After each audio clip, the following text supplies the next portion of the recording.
Mpendwa mtazamaji, hii leo katika Sema Nami tunazungumza na Waridi Tamu, msanii chipukizi anayeimba na kutunga mashairi.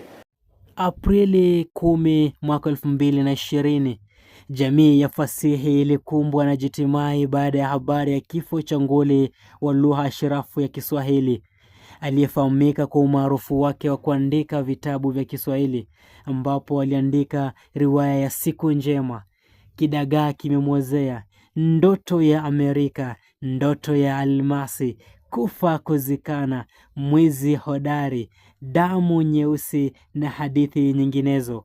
Iwapo hukupata nafasi ya kutagusana naye ana kwa ana, ama kupitia kwenye runinga ama kwa simu ya rununu, basi ulitagusana naye kupitia kazi zake za uandishi wa vitabu. Alifahamika kama Kenneth Wafula Waliaula, almaarufu Profesa Ken Walibora. Wingu la simanzi lilitanda, jamii ya fasihi iliomboleza. Lakini swali ni je, wewe utamkumbuka Ken Walibora kwa lipi?